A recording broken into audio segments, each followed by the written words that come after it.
Saudara yang terkasih dalam nama Tuhan Yesus Kristus, pada hari ini kita akan kembali belajar perenungan firman Tuhan dengan tema yaitu Kristus datang membawa pemisah. Bahwa sesungguhnya saudara, setiap kita, salah satu pun hari ini, kita harus menunjukkan bahwa kita harus terpisah dari dunia. Pada hari ini dan pada kesempatan ini juga kita akan meneruskan pelayanan, secara khusus nanti ada peneguhan CD dari Jemaat Gospel Anugerah Cipondo, dan berharap kita boleh semua mengikutinya dengan baik, sebab dukungan Bapak Ibu untuk saudara kita ini sebagai sambutan kita bahwa dia adalah sama di hadapan Tuhan, saudara kita yang sama-sama telah menerima kasih karunia penyelamatan oleh kasih Kristus. Amin. Amin. Maka saudara, kita landasi kebenaran firman Tuhan ini dari Matius pasal 10 34 sampai 42. Boleh dibaca di HP-nya dan saya telah menyiapkannya. Perikopnya adalah Yesus membawa pemisah. Bagaimana mengikut Yesus. Itu judul perikopnya. Kita baca sambil berganti. Saya akan membaca di ayat yang 34 pergantian kita, dan pada ayat yang ke-42 nanti kita baca bersama-sama. Sudah menemukan? Amin. Amin. Puji Tuhan. Saya memulai di ayat yang ke-34. Jangan kamu menyangka bahwa aku datang untuk membawa damai di atas bumi. Aku datang bukan untuk membawa damai, melainkan pedang. Sebab datang untuk memisahkan orang dari ayahnya, anak perempuan dari ibunya, anak perempuan dari ibu ketuanya. Dan musuh orang ialah orang seisi rumahnya. Barang siapa mengasihi bapa atau ibunya tidak darahku, ia tidak layak bagiku. Dan barang siapa mengasihi anak laki-laki atau perempuan tidak darahku, ia tidak layak bagiku. Barang siapa tidak memikul salibnya dan mengikut aku, ia tidak layak bagiku. Barang siapa mempertahankan nyawanya, ia akan kehilangan nyawanya. Dan barang siapa kehilangan nyawanya karena aku, ia akan memperolehnya. Barang siapa menyambut kamu, ia menyambut aku. Dan barang siapa menyambut aku, ia menyambut dia yang mengutus aku. Barang siapa menyambut seorang nabi sebagai nabi, ia akan menerima upah nabi. Dan barang siapa menyambut seorang benar sebagai orang benar, ia akan menerima upah orang benar. Bersama-sama. Dan barang siapa memberi air sejuk secangkir saja pun kepada salah seorang yang kecil ini, karena ia muridku, aku berkata kepadamu, sesungguhnya ia tidak akan kehilangan upahnya daripadanya. Puji Tuhan, Bapak Ibu, kerjasama kita dalam membaca merenungkan firman Tuhan. Yang berbahagia adalah setiap kita yang membaca, merenungkan, melakukan firman itu, sebab sama seperti dari nats pembimbing kita hari ini. Kembali saya bacakan buat kita karena ini indah dan bagus untuk kita boleh teladani. Bagaimana bangsa Israel berfirman, lalu datanglah Musa dan memberitahukan kepada bangsa itu segala firman Tuhan dan segala peraturan itu. Maka seluruh bangsa itu menjawab serentak, segala firman yang telah diucapkan Tuhan itu akan kami lakukan. Saya percaya nanti setelah firman ini bahwa seruan hati kita sekalipun tidak disampaikan melalui kata, tapi dengan serentak juga jemaat GKI Kasih menyatakan segala apa yang difirmankan Tuhan kami akan lakukan. Setuju? Baik, saudara yang terkasih dalam nama Tuhan Yesus, Kristus datang untuk membawa pemisah. Dalam perikop yang kita baca dan sekaligus dalam ayat ini, saudara, secara pribadi saya bergumul betul tentang firman ini. Sebab kenapa? Sebab harus benar-benar kita mengerti. Sementara ada dua versi kedatangan Tuhan.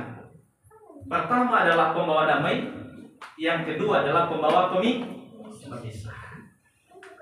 Saudara, apa dan di mana dan kepada siapa Yesus membawa pendamai? Yaitu kepada manusia terhadap hubungannya kepada Allah Bapa. Artinya saudara bahwa dengan pengorbanan dan Yesus datang ke dunia, dan pembuktian bahwa Tuhan dan manusia tidak ada lagi pemisah adalah di saat dia meninggal dan menyerahkan nyawanya di atas kayu salib. Dan tirai itu di bait Allah terbelah dua.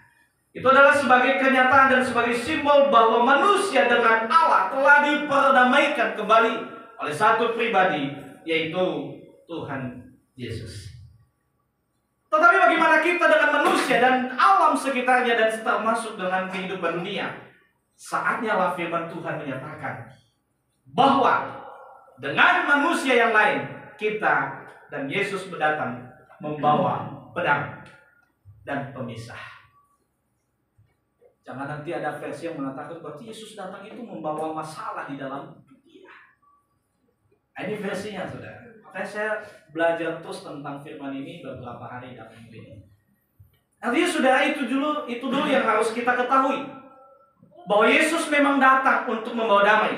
Dan damai itu adalah damai yang menyatakan hubungan manusia yang sudah retak, hubungan manusia yang sudah rusak dengan Allah, dimulai dari manusia jatuh dalam dosa di Taman Eden. Dan itulah permulaan manusia jatuh ke dalam dosa. Sehingga segala sesuatu yang dilakukan manusia di dalam bumi ini, maka benar apa yang disampaikan Paulus kepada Roma di Jemaat Roma pasal 3 ayat 23, bahwa segala semua manusia telah kehilangan kemuliaan Allah oleh karena dosa. Tetapi kasih karunia Yesus diteruskan di dalam Roma pasal 6 ayat 23, menyatakan bahwa kasih karunia keselamatan Allah melalui Yesus Kristus itulah pendamai bagi kita. Sehingga setiap kita yang percaya kepadanya tidak binasa melainkan beroleh hidup yang amin. Artinya saudara, itu yang mau kita jelaskan bersama. Tetapi terjadi sesuatu di mana Yesus menjelaskan, tetapi di dalam dunia ini aku membawa engkau dalam pemisah, pedang yang harus dipisahkan. Yang artinya saudara tidak boleh membaur dan tidak boleh lagi hidup dalam kebiasaan kita yang lama. Dengan percaya kepada Kristus, iman kepada Kristus akan membawa kita pada pemisah. Dan ini tidak boleh tidak. Ini wajib sebagai orang percaya. Engkau harus terpisah dengan dia. Apa dan di mana dan kepada siapa kita harus memisahkan diri? Itu yang menjadi pertanyaan untuk kita. Dan itu yang akan kita bahas bersama hari ini. Berharap saudara, sehingga kita mulai memisahkan diri dari apa yang Tuhan sudah tetapkan adalah bawa pedang untuk memisahkan. Itu tidak boleh tidak, saudara. Kalau istilah kita adalah orang tua, kan? Kalau ada misalnya kan istilahnya, kalau bahasanya jelas sekali. Kalau saragaheto, saragaheyomu. Maka kalau Tuhan memisahkan itu, maka apa yang terjadi? Engkau terbelah dua. Tapi kita harus pastikan hari ini, terbelahnya kita bukan dalam kondisi tubuh, tetapi iman dan seluruh kehidupan kita bukan lagi dibelah Tuhan jauh dan masuk ke dalam neraka, tetapi kita terpisah masuk ke tempat yang Tuhan janjikan bagi kita. Nah saudara, iman kita kepada Yesus, kepercayaan kita itu adalah mengakibatkan kita terpisah. Yang pertama adalah terpisah dengan dirinya sendiri, dirinya yang sebelum dia mengenal Tuhan.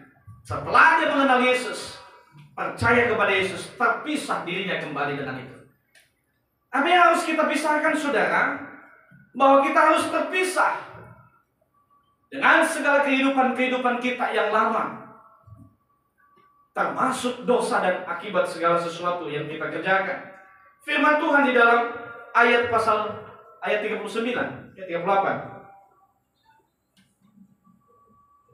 Salah itu 39. Barang siapa mempertahankan nyawanya, ia akan kehilangan nyawanya. Dan barang siapa kehilangan nyawanya karena aku, ia akan memperolehnya. Nah saudara yang terkasih, artinya bahwa Yesus datang membawa pemisah dengan pedang yang begitu tajam, saudara, memisahkan hidupmu pada kehidupanmu yang lama. Berikutnya, selanjutnya, pertama adalah terpisah dengan dirinya sendiri sebagai orang yang berdosa.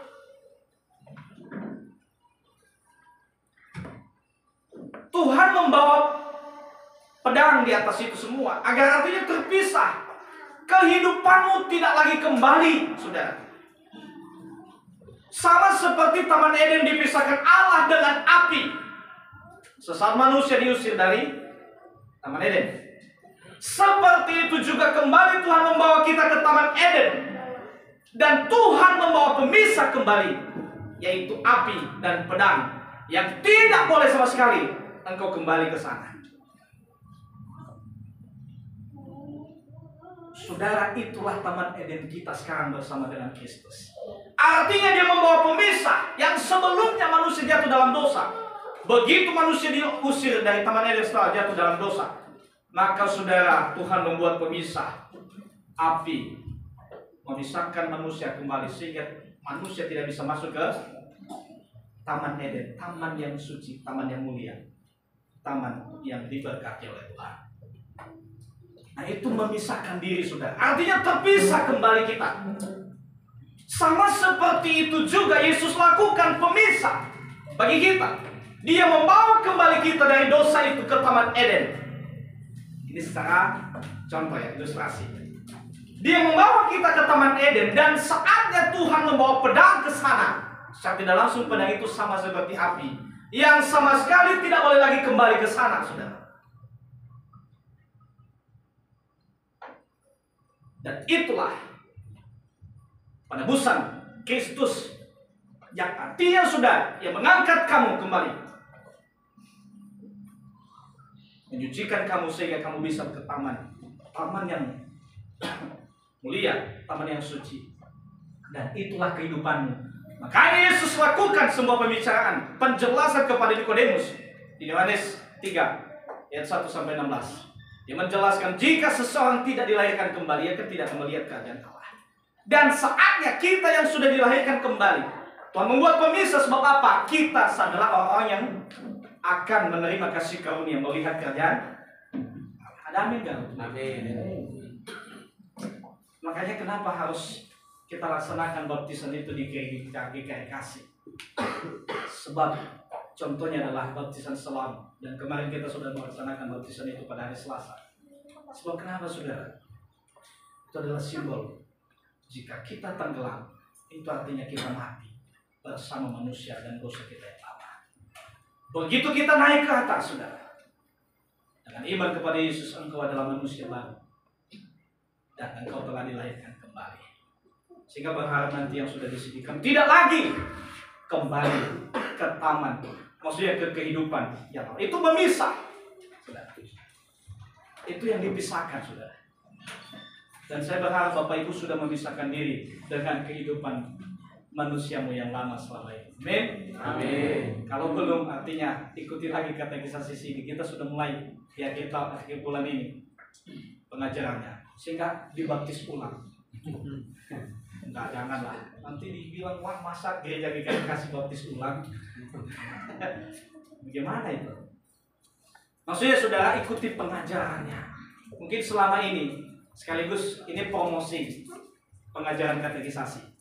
Artinya selama ini mungkin engkau mengikuti pengajaran katekisasi di kampung halaman hanya karena desakan orang tua, karena memang tuntutan, karena ingin menikah. Nanti kalau ini persyaratan menikah, ya kan? Ini persyaratan menikah. Wah, saya harus menyelesaikan. Sekalipun tidak mengikuti pengajarannya. Kenapa? Oh, nanti kan ini persyaratan untuk menikah, bro. Maka saya harus mengikuti. Jadi kalau selama ini mungkin sudah lupa dan lain sebagainya, kita yuk belajar kembali.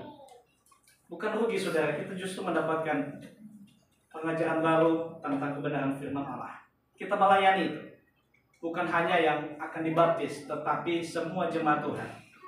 Kalau nanti dijadwalkan, karena setiap minggu akan disampaikan ini, akan jam segini ada pengajaran katekisasi. Bapak Ibu silakan datang.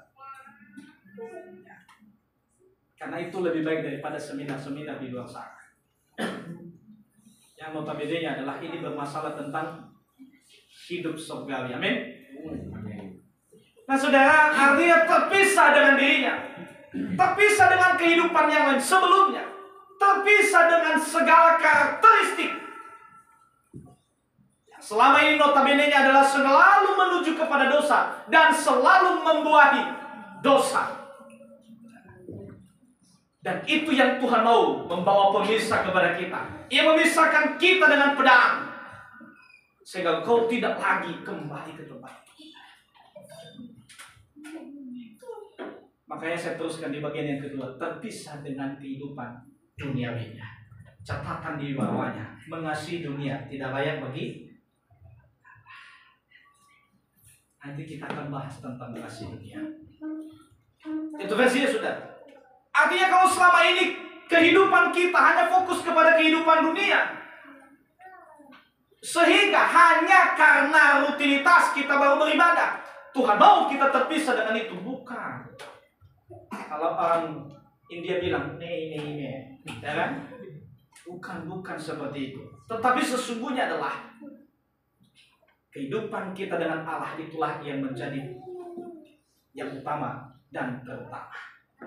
Makanya dia merumuskan dari 10 hukum Taurat. Yang pertama adalah kasihlah Tuhan Allahmu dengan segala hatimu dan segala dengan segala kekuatanmu. Itulah hukum yang pertama dan terutama. Allah adalah Allah pencemburu. Dia tidak mau diduakan. Amin.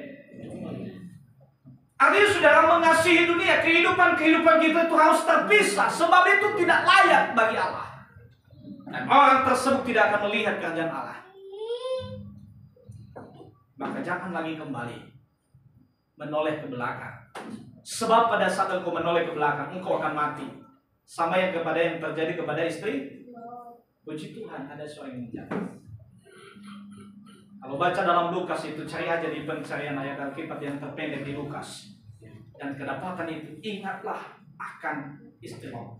Itu satu kalimat yang pendek. Sebab kenapa saudara? Sebab orang yang sudah komitmen, di bawahnya nanti kita lihat. Orang yang sudah komitmen mengikut Tuhan, ia harus memisahkan diri. Dan tidak boleh lagi menoleh ke belakang. Sebab itu orang yang tidak layak pada kerajaan Allah. Berikutnya saudara, ayat yang kedua. Maksudnya adalah terpisah. Yang kedua, kita harus terpisah dari keluarga. Nah, ini berat ini saudara. Jangan memaknai dengan judulnya. Artinya mulai sekarang kita pisah-pisah. Yang suami istri juga pisah-pisah ranjang dan lain sebagainya. Bukan itu maksudnya.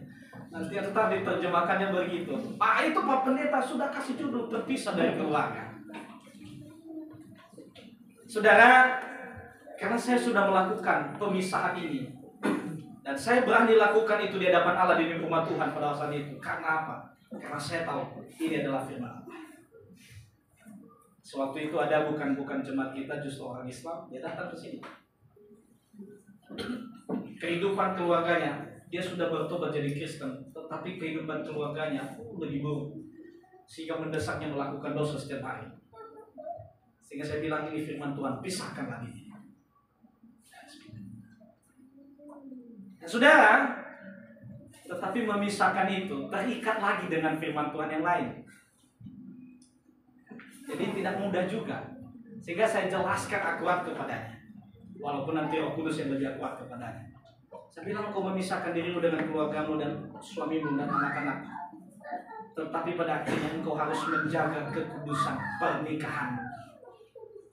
Sekalipun keluargamu seperti itu, engkau harus menjaga. Tidak boleh mencemarkan dirimu, mencemarkan pernikahan. Berat juga ya. Ya kan? Ya kira kalau udah saya pisahkan seperti itu, berarti Tuhan izinkan mau menikah lagi. Enggak, saya kira begitu. Nggak boleh.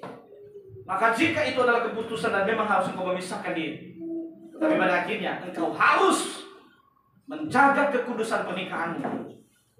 Dan tetap engkau tunaikan tugas tanggung jawabmu kepada anak-anak. Banyak lagi, saya bilang banyak lagi. Nanti baca-baca firman Tuhan lagi. Dari mana gereja yang kamu dapati nanti di sana. Kamu langsung datang kepada gembelanya, minta dituntun, minta diarahkan. Saudara, di gereja ini loh. Pada akhirnya dia bilang, saya berangkat. Besok juga saya harus berangkat dari. Nah, saudara yang terkasih, kembali ke firman Tuhan ini. Artinya terpisah dari keluarga ini, saya berharap kita tidak salah mengartikannya. Tetapi pada saatnya adalah kalau firman Tuhan yang dijelaskan di ayat yang ke-35. Sebab aku datang untuk memisahkan orang dari ayahnya, anak perempuan dari ibunya, menantu perempuan dari ibu mertuanya. Selanjutnya 36. Ini karena satu paket saja. Dan musuh orang ialah orang seisi rumahnya. Barang siapa mengasihi bapa atau ibunya lebih daripadaku, ia tidak layak bagiku. Dan barang siapa mengasihi anak-anaknya laki-laki dan perempuan lebih daripadaku. Kita baca bersama-sama yang terakhirnya. Ia tidak layak. 1, 2, 3. Ia tidak layak bagi. Sudah jelas tanpa saya harus menjelaskan. Terpisah dari keluarga artinya bahwa itu bukan yang utama dan terutama, saudara. Sekarang banyak orang hanya gara-gara anaknya tidak datang beribadah kepada Tuhan. Alasannya apa? Karena anak saya. Ada banyak orang yang tidak mau melayani karena apa? Keluarganya dan lain sebagainya. Dan ini adalah garisnya, saudara, yang Tuhan mau membawa pemisah kepada kita. Barang siapa yang mengasihi segala sesuatu keluarganya, baik itu orang tuanya, anaknya, saudaranya, maka jelasnya ia tidak layak kepada Allah. Saudara yang terkasih, sebab pada akhirnya ada dua versi. Versi yang kedua adalah pastinya bila mana dia sudah percaya kepada Tuhan.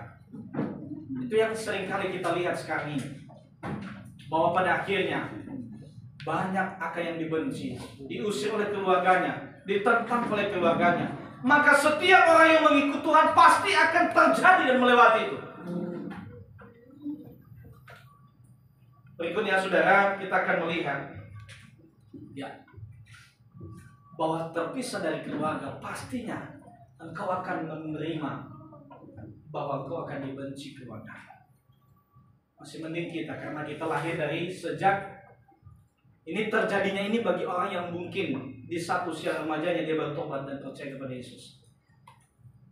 Tapi kalau kita asik-asik aja, kenapa? Karena sejak nenek moyang sudah Kristen. Tetapi bukan jaminan, saudara. Tetapi tergantung kedekatanmu dengan Tuhan. Bukan karena status di KTP-mu Kristen. Itu jaminan engkau layak di hadapan Allah. Maka hari ini kita harus memisahkan diri. Pada akhirnya kita akan ditantang, saudara. Dan pada akhirnya pun kita akan diusir dari rumah. Dan pun dimusuhi. Dan lain sebagainya. Itu yang akan terjadi, saudara.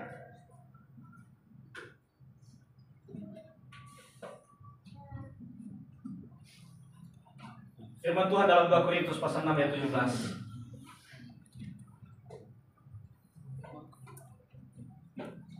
Boleh? Iya, puji Tuhan. Inilah firman tadi yang saya juga bersyukur bisa membacanya. Keluarlah kamu dari antara mereka dan pisahkanlah dirimu dari mereka, firman Tuhan. Dan janganlah menjamah apa yang najis, maka aku akan menerimamu. Itulah firman kekuatan, memisahkan diri dengan keluarga. Kenapa, saudara? Sebab pada akhirnya kita harus terpisah dengan kenajisan, terpisah dengan manusiawi yang hidupnya adalah selalu notabene berbuah yang dosa, selalu menghasilkan dosa di segala perbuatannya. Saudara harus memisahkan diri dari semua itu. Dan inilah firman Tuhan 2 Korintus pasal 6 ayat 17. Kita baca bersama-sama 1, 2, 3. Keluarlah kamu dari antara mereka dan pisahkanlah dirimu dari mereka, firman Tuhan. Dan janganlah menjamah apa yang najis, maka aku akan menerima. Makanya kalau masih ingat, saudara, nanti juga di pemberkatan saya akan berikan itu hubungan manusia. Pertama adalah hubungan manusia dengan Allah, itu yang paling utama dan pertama. Baru yang kedua adalah hubungan suami istri. Baru yang ketiga, artinya jenjang hubungan dalam dunia ini. Tetapi seseorang, saudara, itu kalau sekiranya keluargamu justru membawa kamu ke dalam dosa, justru membawa kamu terpisah dengan Allah.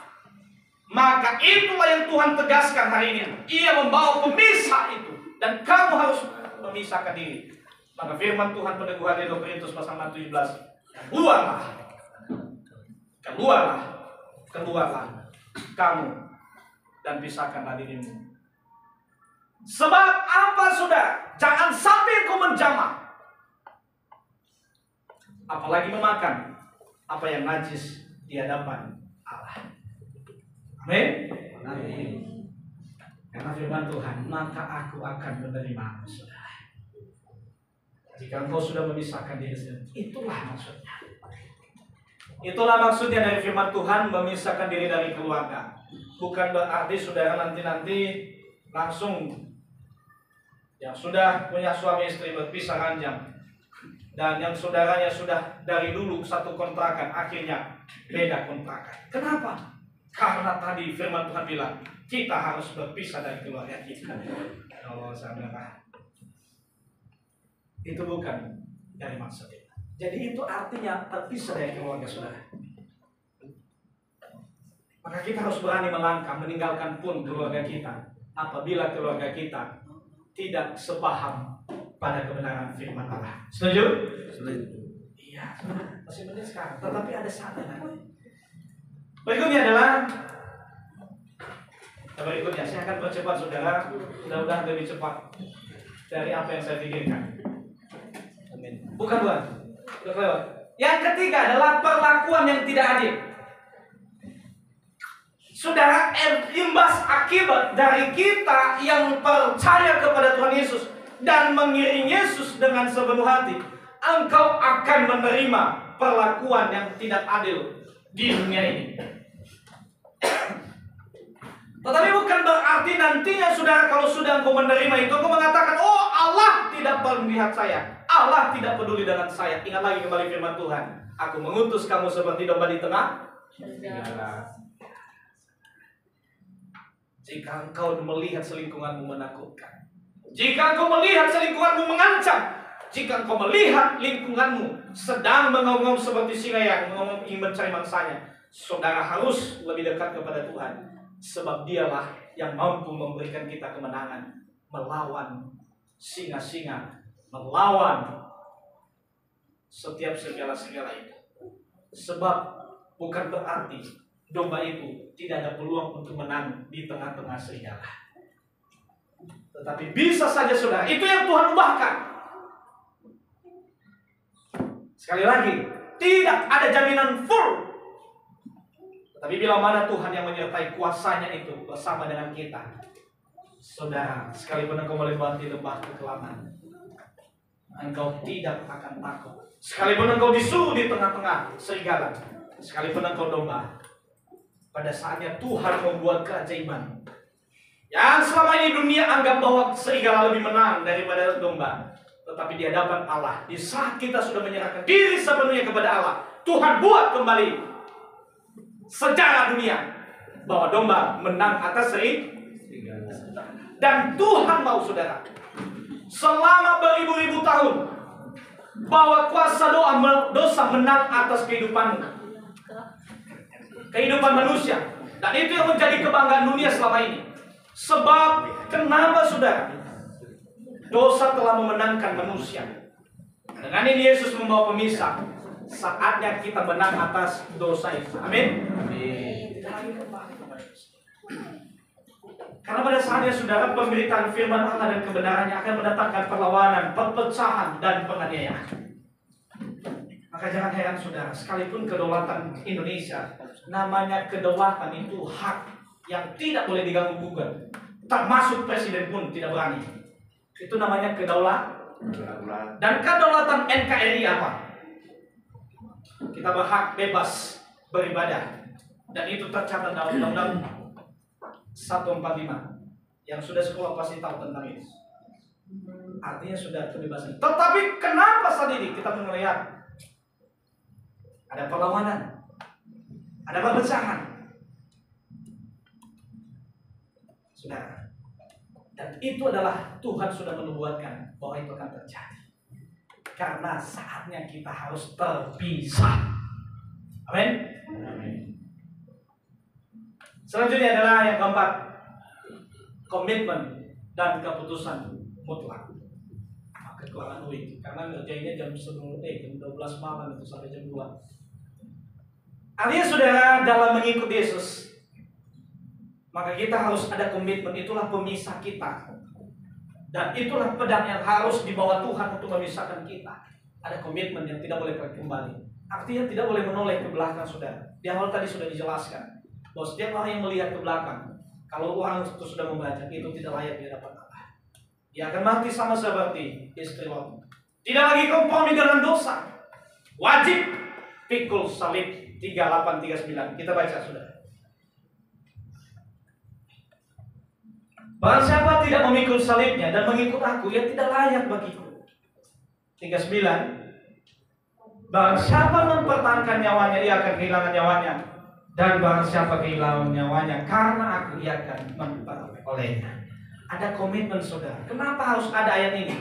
Sebab pada akhirnya, saudara, banyak orang yang kembali karena takut ekonominya terkuras, tidak diterima dalam pekerjaan, sehingga ia menoleh ke belakang, saudara. Itu ciri khas menoleh ke belakang sekarang ini, bukan seperti istri Lot. Banyak orang yang, saudara, dari tuntutan ekonomi, dari tuntutan pendidikan, banyak orang meninggalkan Tuhan, apalagi tuntutan percintaan. Banyak orang juga meninggalkan dan menoleh ke belakang. Sebab apa? Sama seperti katanya adalah, kalau ditinggalkan sayang, kalau tidak ditinggalkan, maka pun Tuhan meninggalkan kita. Ada versinya, saudara. Kita harus terpisah dengan saudara. Wajib pikul salib. Selanjutnya, yang kelima, bahwa saudara, kalimat yang pendek sekali, upah yang berbeda. Itu yang kita dapatkan, berbeda, saudara. Upah dunia, upah pemberian dunia akan berbeda dengan upah Allah. Upah pemberian Allah. Amin. Kalau engkau mengharapkan upah dunia, saudara, artinya engkau menutup diri dari upah Tuhan. Sekarang perhatikan bahwa upah dunia mengarah kepada hanya sementara, tetapi upah surgawi mengarah kepada kekal. Kadang-kadang, saudara, itu yang kita lakukan, upah duniawi yang terus kita perhatikan. Apa itu upah duniawi? Entah itulah harga diri lah, entah itu pujian lah. Itu kan upah-upah dunia. Sekali lagi, itu adalah upah-upah dunia. Mau melayani, wah, karena dihargai Pak Pendeta, waduh, ayo kita melayani. Begitu tidak diperhatikan Pak Pendeta, udahlah, saya seolah-olah udahlah nggak diperhatikan lagi di gereja ini, ya kan? Saya tidak dihargai lagi, saya tidak dipuji lagi. Aduh, udahlah, saya lebih baik hanya sebagai jemaat biasa saja yang datang dan pergi. Ya elah. Sekali lagi, saudara, upah kita sebagai orang percaya tidak lagi dalam komplotan harga diri dunia dan pujian-pujian dunia. Karena itu sementara, saudara. Tetapi marilah kita berusaha mendapatkan upah surga. Amin. Amin. Di ayat 40-41. Kita baca bersama-sama, baca biar kehilangan ngantuknya dan semangatnya kembali. 1 dan 3. Barang siapa menyambut kamu, ia menyambut aku. Dan barang siapa menyambut aku, ia menyambut dia yang mengutus aku. Barang siapa menyambut seorang nabi sebagai nabi, ia akan menerima nabi. Dan barang siapa menyambut seorang benar sebagai orang benar, ia akan menerima upah yang benar. Dan itu adalah upah kita berbeda.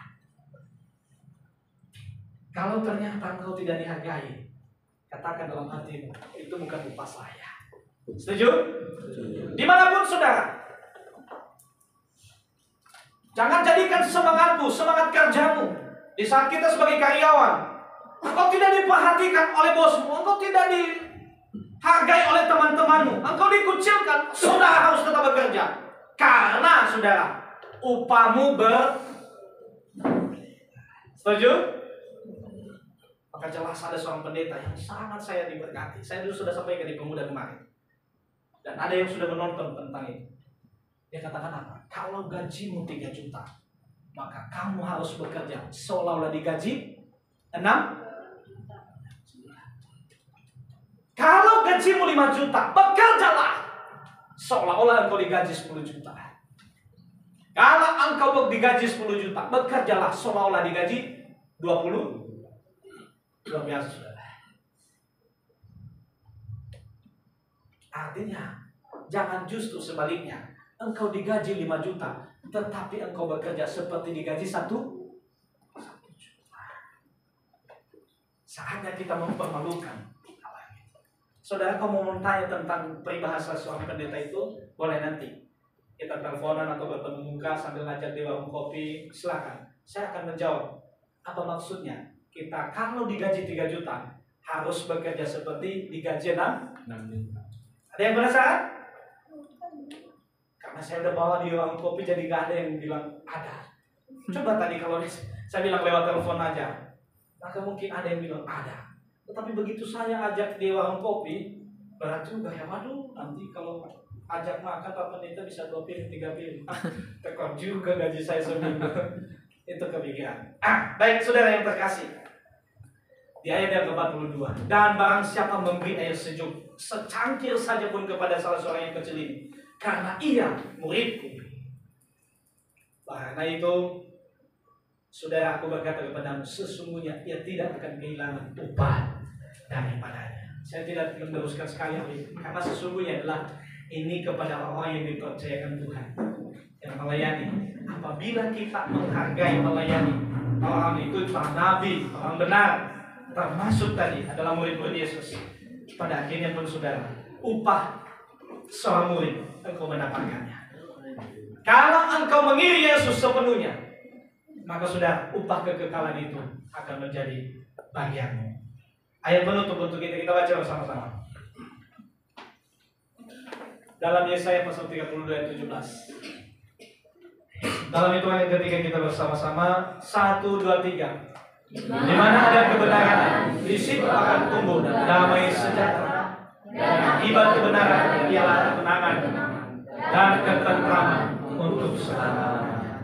Maka saudara, pisahkanlah dirimu dan lakukanlah kebenaran, karena di mana ada kebenaran akan tumbuh damai yang engkau cari. Dan pada akhirnya saudara, akibat dari kebenaran itu akan mendatangkan ketenangan, ketentraman, bukan untuk orang lain, untukmu, bukan hanya semenit, tetapi untuk selama-lamanya. Amin. Berikan kemuliaan untuk Tuhan. Kita satu dalam doa. Terpujilah Tuhan, terima kasih kebenaran firman Allah boleh dinyatakan bagi kami, bahwa Allah Kristus datang ke dunia untuk membawa pemisah, memisahkan diri kami dengan kehidupan bapa kami, memisahkan diri kami dari segala dosa-dosa yang mengikat kami, memisahkan kami dari keluarga yang notabene ya Tuhan membawa kami kepada kenajisan, yang menghambat kami untuk terus berseru kepada-Mu. Dan pada akhirnya Tuhan, kami akan menerima perlakuan yang tidak adil, sebab kami berjalan dalam kebenaran, bukan karena berjalan dalam kesenangan dunia. Dan pada akhirnya Tuhan, komitmen kami harus teguh, sebab bila mana ada yang menoleh ke belakang, yang tidak layak begitu. Sebab saudara, sebab ya Allah, upah kami berbeda di hadapan-Mu ya Tuhan. Terpujilah Tuhan, sehingga kami membawa pemisah dalam upah kami.